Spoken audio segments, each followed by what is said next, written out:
Good morning, Delaware. Hope you're having a great last Friday of June. Hard to believe we're halfway through the year already.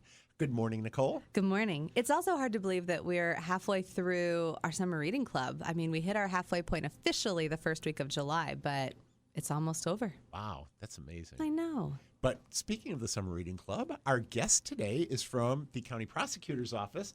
Our guest is Brandi Orsini, who is the Public Information Officer for the County Prosecutor. Good morning. Good morning, George. Good morning, Nicole. Good morning. I heard Bob and Mark riffing on how fun it is to have the prosecutor involved in Summer Reading Club. Like, children, can you spell indictment? Oh, stop.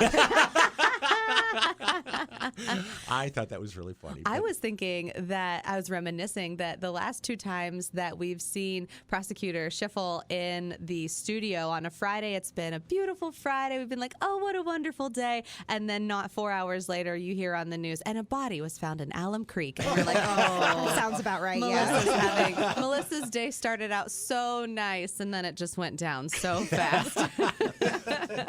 So we will be talking about the prosecutor's office role in our summer reading club this year, and which not has bodies. been delightful. Yes, it has nothing to do with finding bodies in Alum Creek or elsewhere. But in the meantime, Nicole, what you been reading? Well, I was inspired by, I also write a weekly column for the Delaware Gazette that comes out every Saturday. And in this week's column, I was telling a little bit about a partnership that we're doing with Columbus Metropolitan Library and all the other Central Ohio libraries with Gateway Film Center. And they do a From Book to Film series that's free on the weekends, Saturdays and Sundays at 1:30. As long as you show your library card, it gets you free admission. And so this summer, all of the films that they're doing From Book to Film are like family favorites, great for kids. And the one that's coming up this weekend is The Witches. It's the 1990 film, The Witches. So the one with Bette Midler. It's Angelica Houston. Oh, I'm sorry. I was thinking the. Oh, you're thinking Witches of Eastwick. Yes. Yeah. Sorry. Okay. No, that's not a children's book. No. Okay, go ahead. Yeah, this is Roald Dahl's The Witches with Angelica Houston, also featuring Bill Patterson, Jason Fisher, and a handful of other folks make some fun little appearances in it. So it'll be this Saturday and Sunday at 1:30. But The Witches was one of my favorite books as a child. Roald Dahl was my author. Like, he wrote things that were just weird enough, just offbeat enough, just spooky enough, but they were still like somewhat based in a reality. I loved James and the Giant Peach. I loved Charlie and the Chocolate Factory. All of anything that was written by Roald Dahl, I ate up as a kid. Well, when I was looking up the book, I found that there was a new republication of The Witches as a graphic novel format. And it is still the story, based in the story by Roald Dahl, but it was put together by Penelope Bagiu. Did I do it right? I think so, yes. That sounded very good. It's Penelope, Bagieu. And what Penelope Bagiu has done is she's really, the story, as with most graphic novels, is almost completely told in her art. So you get to see whenever if you don't know the story is that there's a little boy, he's lost his parents, he's now under the care of his grandmother. She tells him that she actually has a knowledge of that there are real witches who live amongst us, but you would never know it. And it's because their hands are like claws, and so they always wear gloves. Their heads are actually bald, so they wear wigs. And so your tells are, you can see them wearing their gloves. You can see them itching their scalps because the wigs bother them. That sounds like my grandmother. We'll Which I could believe she was well, never mind. They also, the cleaner a child smells to you and I, the nastier they smell to a witch. Stinky children. And so this boy and his grandma decide that they need to go on a vacation to kind of help themselves get over just the loss that he's just recently suffered. And when they go on the vacation, they happen to go to the same place where the witches are having their conference, and the little boy gets kind of sucked into their conference by accident. And so it's just a really great story. And so, of course, it's whenever the grandma is describing all of the different things that, you know, you might be a witch which if. It's told with the graphic novel, illustrations. It's full color. I got it immediately on Libby, so you can go ahead and download the ebook on Libby right now. I'm sure there are copies available. And there are also plenty of copies available in the CLC. So if you request it today, you'll be able to have it by Monday. That's great. Yeah. So thank you. You're welcome. So, Brandi, you've got something too that you read, which actually was featured by the Friends of the Library a couple of years ago. Yeah, I know I'm kind of behind, but I just recently read My Dear Hamilton. We would never judge anyone for Never. picking up a book if it's 1 year later or 15 years later. We have people who still read Jane Austen and Charles Dickens. Exactly. So it's no big deal. What did you like about it? For me, I just really liked how it really just exposed her grace and her quiet strength that she had in the support of her husband and in our nation, actually. So, especially for, that time when women were silenced so much. So, yeah. Yeah, I enjoyed that book a lot. So, and Laura Camoy, who was one of the co-authors of that book, was a wonderful guest when we had her at the Orange Library back then. So a lot of firsthand documentation went into the writing of it. Is that right? Is it quoted in the book, or how does it read? Like a fiction or like a? It's definitely historical fiction. I think, if I understand it correctly, they took a lot of letters and then kind of built a story around the letters that they had. So. I really enjoyed it because it gave me a backstory, right? But it had historical facts in it, so I can kind of call on those when my teenagers, want to argue with me about history. So right. I'm like, I know some things. Your mom knows a thing or Yeah. two. Yes. I was saying I want to pick it up because Hamilton's coming to Columbus this fall, and as I've been listening to the soundtrack, I'm like, I need to refresh myself on Eliza, especially. Yes. fascinating character. Yeah. So Joyce, my leading fact checker, Yes. reminded me that the Bette Midler film I was thinking of was Hocus Pocus. Oh, another one where she's a witch. Isn't she in Witches? She's not in the Witches. I checked that too. So, okay, gotcha. she's not in the Witches of Eastwick. I mean, Okay. So, yeah. But anyway, thank you, Joyce, for fact checking for me. She's the best. She really is. You guys are great multitaskers over here. Oh, look at us. Yeah. I actually read a graphic novel this week, too. I was working last Friday at the Ostrander branch, and, we're doing our summer reading club is Oceans of Possibility. And this book was sitting out called The Aquanaut, and it has a really fun cover, and it kind of tells the whole story of the book, and I'll get to that in just a moment. But the author is Dan Santat, and I'm not sure I'm pronouncing his name right. That is right. Dan Santat was one of our virtual visitors the fall of 2020 for our virtual Great Geek Fest. That's right. He was, yes. I love his illustrations. Yes, and he's a Caldecott winner, Yes. which is given for the best illustrated children's book every year by the American Library Association. An Asian Pacific Islander winner as well. That's another one by the ALA. Indeed. He won for the illustrations for The Adventures of Beeble, the Unimaginary Friend. He also created the Disney Channel series The Replacements that was on during the 2006 to 2009. This one opens with a tragedy. It's the sinking of the Mite research vessel in the Southern Ocean near Antarctica. Lost in the sinking in the ship is Captain Michael Revoy. He's Captain Revoy's brother, who was a fellow researcher on the Métis, survives the sinking and is now caring for Michael's, or Michelle, I guess because it's French, young daughter, Sophia. Now we jump ahead several years in the book, and Paul, the brother, is working as a researcher at Aqualand, which is an organization he's founded, which is sort of like SeaWorld. It's kind of got an amusement park feature, but it's also a research facility to research ocean life. The entrepreneur who bought in with him only really cares about the money, and he barely tolerates the research part because it doesn't bring in any money. It's just kind of a Research. loss leader. Ugh, yeah.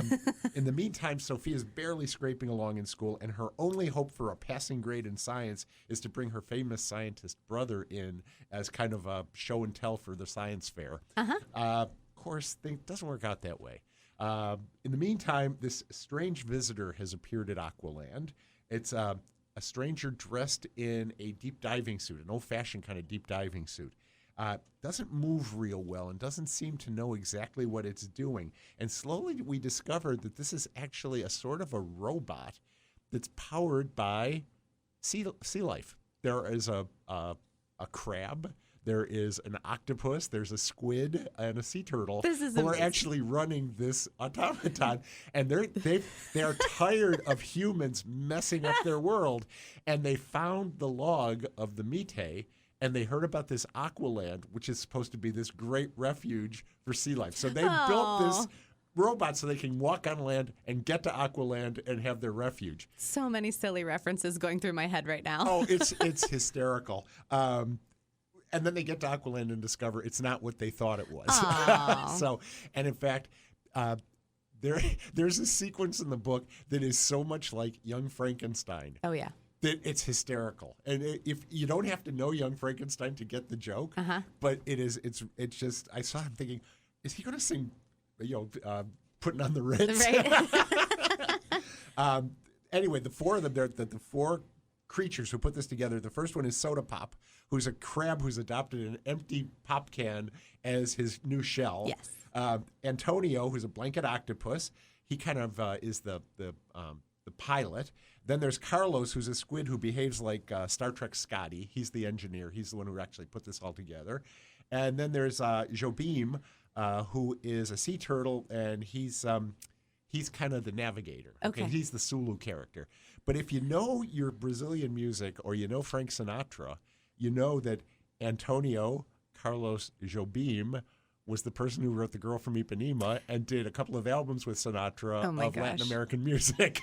So that's just a fun little fact, Little too. Easter eggs. Yes, little Easter eggs along the way like that. The crew behaves sort of like the Marx Brothers, basically. They have all these kinds of interactions are crazy. And anyway, the crew meets up with Sophia and just realizes that she's the daughter of the captain that they got all this information from. And so they kind of bond. And then when the entrepreneur wants to exploit the Aquanaut, it does not go well. Of course not. And hilarity ensues. It's a lot of fun. This is a good story for readers of any age. The illustrations are great, as you would imagine, from a Caldecott winner. There's enough drama to keep parents and kids engaged, and there's a not-so-subtle environmental message in there as well about not throwing your garbage in the ocean, for God's sake. Right. Can I take a slight tangent for a second? Sure. There was, when we first got my daughter her Switch, we were looking for just like free games that we could download, and one of the games is called Octodad, and I kid you not, it's the funniest game I've ever seen in my life. It is literally about an octopus who is trying to pass on land as a human, and your controls have to manipulate his boneless body. And so he has his 8, all of his 8 things. And so he has 2 tentacles going down one pant leg, 2 going down the other pant leg, and then the other 4 going down each arm leg. And part of the controls is you have to whale his arm to get him to move forward. And it is hilarious. And then the wife there's a wife and a family, and they don't know that he's an octopus. And so they go on a visit. Nobody pays attention to Dad. And when he talks, it's like. And whenever they go to certain in one of the scenes in the game, they're like, oh, she's like, honey, we're gonna go get dinner tonight. Let's go to this sushi restaurant. And so he sees the fish chopped up, and he's like, it's the funniest, and it just reminds me of that. But yeah, Octodad, it's really good for your kids if you have a Switch. Well, this one, it has a not-so-subtle tie-in as well to our Oceans of Possibilities Summer Reading Club. So, again, it's called The Aquanaut. It's by Dan Santat. I believe, I've got the hard copy here, but it's probably available on one or more of our online sources as well. So we are going to take a break here. When we come back, we'll talk to Brandi Orsini about the Summer Reading Club's involvement with the County Prosecutor's Office. So whatever you do, stay tuned.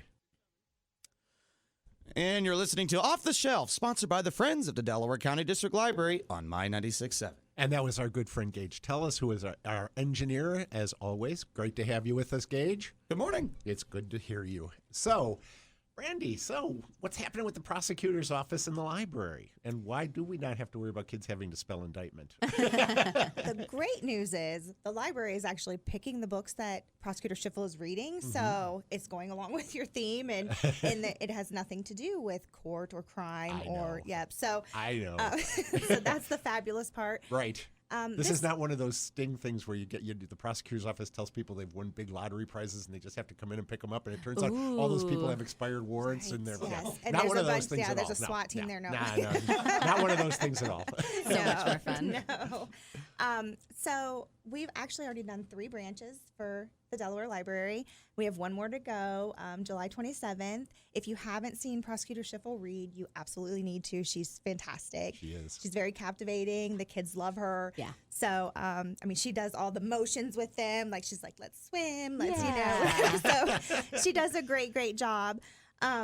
She does talk a little bit about her job and how she tries to keep kids safe and how it's an important job in the county.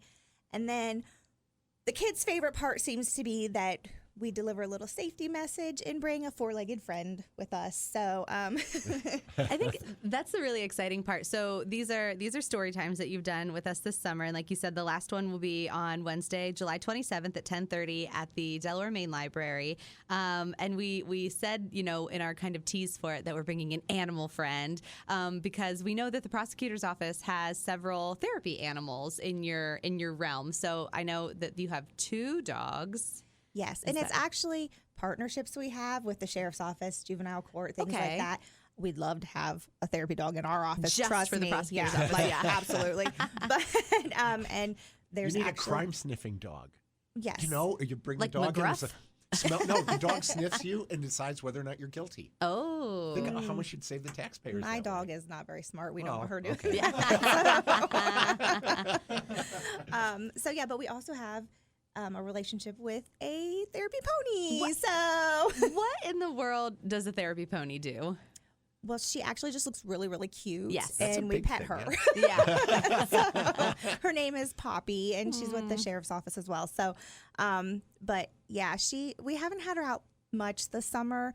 We find that the therapy dogs are pretty interactive with the kids, Yeah. but kids do love a horse, A pony. Let's be real. Yeah, So, yeah, exactly. Well, I met the therapy dog from the juvenile court the other day at Rotary, Franklin. Franklin, Yeah, yes, he will what be a there on the mellow 27th. animal, yeah. We'll have him and Coco on the 27th. Yeah, Yes. and I've met Coco recently because Coco was out and about at the some of the touch a trucks, the Yes. Delaware County EMS touch a yes. truck a couple weekends ago. Yeah. So It's a lot of fun. yeah. One thing that I want to point out is if anyone who finishes their summer reading can go online and fill out a form and be entered to win a prize. It's all about prizes, right? Always, So always.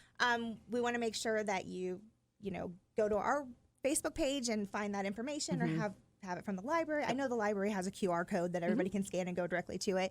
So we want to make sure that you're doing that so you can be registered for the prizes at the end of the year. Yeah, you last year had some pretty great prizes, and then you even had enough kind of like funds left over in your budget so that everyone who even just like entered got something. And that's one of the nice things that is happening regardless this summer too, is that with the Delaware County Summer Reading Club, the goal is to read 12 hours, and when you get to 6 hours, we provide a cup that is color changing and it's stuffed with lots of coupons and other things like that. But the prosecutor's office has also provided a color changing pencil. We went along with the theme of color changing. So yeah. It's fun. Yeah, it's super fun. And then there's a letter from Prosecutor Schiffel in there, again, talking about safety, talking about, we've called it, last year we dubbed it Schiffel's Safety Scholars, which was a really great, I think, way to kind of get kids on the safe path of learning right from wrong. Yep, absolutely. Yeah. You've also got a writing contest, I believe, don't you? We do. We have And a 2 billboard contests. contest, yeah.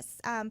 So for elementary age students, we have a writing contest, which is like you be the author and you write a book. The only caveat is it needs to have a, why are drugs bad for children message with it. If you want to find any information on that, you can get it from your library or our Facebook page. But at the end, there will be a winner chosen from each library location. Oh, great. And they'll have a chance to have their book published by the prosecutor. So How that's cool kind of is fun. that? Yeah. And then for middle and high schoolers, we're doing a billboard design contest. You can draw, paint, do digital, however you do your art. And at August, I think 15th, the winner's billboard will be displayed in Delaware County. Oh my gosh. Do you already have the location chosen? We do. Can you reveal where it will be? I think, if I remember correctly, it is over on London Road. Okay. Yes, I think, because there are not actually that many billboards available in Delaware County. There are not, no. People pay for them years in advance. Yeah. So. I think I know of one on London Road. It's right after you come in from Liberty Road because I pass it almost every Yes. day on my way to work. Yeah. Yeah. Yeah. I think I know the location you mean. Yeah. Oh my gosh, that would be really, really amazing. Yeah, So, so- someone's art from Delaware County will be on that. Yes. Yes, and we're really excited. We can't wait for the submissions to start coming in. Right. So, yes. Right. And that's for middle and high schoolers. And then you also have, let's see, you've got the Billboard contest, you've got the book writing contest, we've got the story time, we've got the 6-hour prize. Tell us, Brandi, like, why in general does Prosecutor Schiffel and the prosecutor's office, want to work with kids? Why do they want to kind of get this message out there and out there early? Well, I think most people probably know that Prosecutor Schiffel is a mom herself and has a young daughter. And it's just very important to her to get the safety messages out there. And the best way to do that is to start young and do it often, right? So just like pound it into those little right? So, and it's very important to her to have that reach with the children. The other great thing is that the funds that she uses for this are not taxpayer dollars. Okay. They are drug forfeiture funds that we are allotted. So I think that's important to share too, so people know that, she's actually taking money from a bad situation and using it for something good. Right. So, yeah. That is a great way to fund something like this. Like a Robin Hood. Exactly. Yeah. Yeah. Yep. So that's really cool. I have to say, I really like working with her, and I know the children's staff, the youth services staff, really like working with your office. I mean, this. I It's know a great, I'm an employee of hers, but I just feel like she's a gem, and we're very lucky to have her in our county. Yeah. Yeah, I And agree. if you have a moment this summer, you can still pop on to our YouTube page and watch the videos that Prosecutor Schiffel recorded last summer with some of those different messages. She had lots of special guests in those as well. But I just thought it was really interesting. There was the, say no to drugs, but there was also like, hey, be careful on the internet. Hey, don't put all your maybe don't post your Instagram stories of you committing a crime, because that's not great, Oh, yeah. We do like body boundaries and all of that kind of stuff. Yes, how to say no, just in general. I just try to make it a fun way to get the information out there, because it's not something fun to talk about, Yeah. right? None No, of that. no. Like, The other good one was about secrets, just in general. It's not great to teach kids to keep secrets, because that could be problematic. Exactly. Yeah. backfire. Yes, Definitely. So, well, thank you very much for being here. Oh, thank you for and having me. Please express our thanks to Melissa for everything that she does with us. We Absolutely really do will. appreciate it. And the county prosecutor is our legal counsel. And we have had great work working with the prosecutor's office for the more formal part of our relationship too. Our attorney Eric Penkel is a gem. He's great he's to work awesome. with. Yeah. And we had Mark Fowler before him, and he was also wonderful. So we've been really lucky. So it's a great office to work with. Oh, good. Thank you. Thank you. So we got a few things coming up this week as summer reading program barrels forward. That's right. One of the things I'm just wanted to point up again, if you were planning to go to see Pirates Lost at Sea at Orange today, you'll have to wait a couple of weeks because that got moved to June 22nd. July 22nd. You got yes. Anyway, and instead we're going to have the West African Experience with Sog Betty. I'm glad you can pronounce that because I can so much on that. But this should be a lot of fun because there's music, there's dance, there's going to be a lot of movement. It'll be a lot of fun, and this is really for pre-K through grade 12. Anybody who wants to can come to this one. They'll really enjoy it. That's at our Orange branch from 2 to 3 today, Friday. So if you're listening on Sunday, sorry. You missed it. Yep. You missed it. So. I was intrigued. We have at the Orange Branch Library, we have a blood drive that's coming up on Tuesday, the 28th. It's from 10 to 3, and you can donate blood. You can go online, and you can get yourself registered for that. So that's always a good thing to do if you've got the time and the blood available. On the inside, hopefully. Yes. Exactly. So, exactly. Yes. We don't want you to do your own draining. So. Also on Tuesday at 2 o'clock at the Delaware Main Library is we have a whole plethora of magicians who visit us every summer, which, the kids like it and we like it. And so they're going to keep coming back. But Magic Nate is coming on Tuesday. And his style is just so much fun. He does a lot of his magic in like a miming style, a kind of silent show. But he also does, some teaching, and he's just a whole lot of fun. He's Delaware on Tuesday at 2 o'clock. And then on Thursday at Ostrander, one of our most popular programs, The Art of Henna, which is a nice way to get little designs on your body from people who are really experienced at this. You'll learn a little bit about the tradition, and you'll also be able to get a henna design. Yeah. Our friend Renuka will be sharing her expertise, and it should be a lot of fun. And that's at Ostrander on Thursday from 2 to 3:30. Yeah, she's come. Renuka's come in a number of times this summer, and she's just really casual in her approach. You just kind of sit down, and she just, paints, and then as you have that done, she'll just talk to you about, any questions that you have about henna and the art and the history of it. But I want to sing a song of the unsung that's coming up this week. We have an event on Wednesday, the 29th at 2, and also Thursday, the 30th at 2. The 29th is at Ostrander, and the 30th is at Orange. And this is crazy but also fun. It's called the Drain Line Puzzle Challenge, and this is being put on by it's gonna escape me because it is in a different part of my notes. But basically, this I think is Amanda Plumbing. I could be wrong. I'm sorry if it's not. And kids are gonna actually get to touch, put their hand down a drain and be like, ooh, what mysterious things are down there. It's not a real drain, and there's no garbage disposal there, because that's terrifying. But they're gonna get to actually put their hand down and be like, ew, this feels gross. I wonder why things aren't going down. And so they're gonna learn about they're gonna find out why they're not going down. Yeah, what sort of things should never go down a drain. And then there's a race to see who can actually complete the drain line puzzle challenge without springing a leak. This is fun. It was brought to us, and it just it makes me laugh so much. So yeah, that's going to be a fun one that you wouldn't anticipate being fun. Yeah, I was just trying to look real quickly in our newsletter. Out, and I can't see that one real quickly. So anyway, but we do appreciate it, and so get moving with the Summer Reading Club. As Nicole said, we're almost halfway through, and time marches on. So we will be doing that through the end of July. So make sure you jump in and get involved. We've had a lot of involvement already, but we're always room for more. So and do all the prosecutor's office challenges. Yes, definitely. please do. So Brandi, again, thank you very much for being here. Thank you to the county prosecutor's office for everything you guys do for us. Thank you for having us and partnering with us. We appreciate it. Absolutely. Gage, as always, great work behind the board. We Absolutely. appreciate it. I found the person. Oh, okay. I'm sorry, it's not Amanda. It's Emergency Plumbing, Heating, and Air. Thank you, Okay. Emergency Plumbing. Okay. I'm sorry, Amanda. All right. Thanks, Nicole. And we will see you in the stacks.